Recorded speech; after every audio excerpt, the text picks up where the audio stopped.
video, what I'm going to do is I'm going to tell the story of the crack era, particularly in New York. New York City, in the 80s and 90s, there was an influx of Jamaicans who were criminals and drug dealers.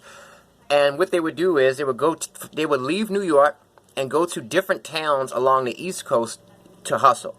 Connecticut, Virginia, Pennsylvania, and there was this one particular group called the Poison Clan landed in Richmond, Virginia. And I'm going to read some of their appeal paperwork, and in this appeal paperwork, the government basically explains the operation. Now, the leader of this group was a guy named Beckford. Beckford committed a homicide in 1987 in Richmond, Virginia, where I'm from, where I live, and he went on a run. He wasn't captured until 1996. See, the problem with these New York guys is they never had beef with the locals in the towns that they migrated to. They got along with the locals in Richmond, Virginia, for example. My older brother, he knows some of the Poison Clan guys, and they always had a good relationship with the locals, but they always fell out with each other. Just like Alpo in D.C. Alpo migrated to D.C. from Harlem, but guess what? He ended up beefing with the other New York hustlers and was killing them, just like Dementio Benson. So that's the story of the crack era.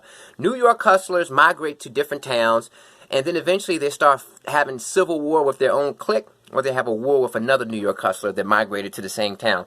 Now, let's get it. Okay. Along with approximately 20 other individuals were named, so Beckford and 20 other individuals were named in a multi-count indictment arising out of their association with a violent crack distribution organization, Poison Clan. The organization originated in 1987 in Brooklyn, New York. Beginning in the fall of 1988, however, the drug operations were expanded along the East Coast, and in particular, they migrated to Richmond, Virginia. In connection with their crack distribution activities, the Richmond members of the organization, including appellants, this is appeal paperwork, engaged in various threats and acts of violence. Of particular relevance to this appeal are 4 incidents: the Tifton Court murders, the Tracy Lavache shooting, the Shockoe Bottom murders, and the Belle Meade robbery. Belle Meade is an apartment complex. Tifton Court is a street in an apartment complex.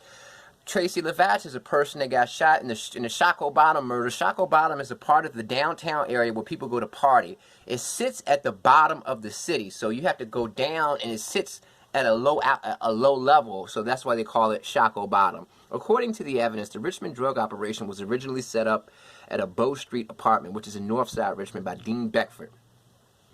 Dean Beckford was responsible for transporting the drugs from New York to Richmond. Beckford, who was the source of the drugs, cooked powder cocaine into crack, and he would give it to the other members. And he was responsible for the financial aspects and paying off the suppliers back in New York.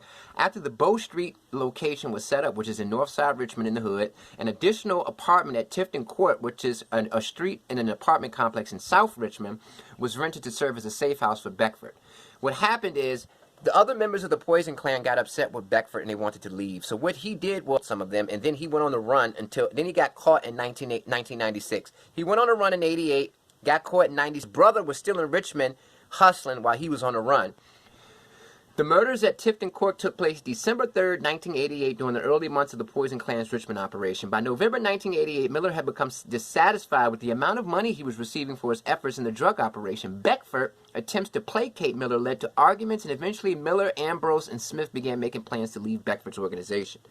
And Beckford decided to kill these guys. Now, Jimmy Fingers was a member of the Poison Clan, and he also came to Richmond. He has 9 life sentences. Unique Mecca Audio, go to that channel. Unique Mecca Audio. He did an interview with Jimmy Fingers, and it's under his most recent videos. So the story of New York hustlers is this: they go to these different towns to hustle during the crack era of the 80s and 90s.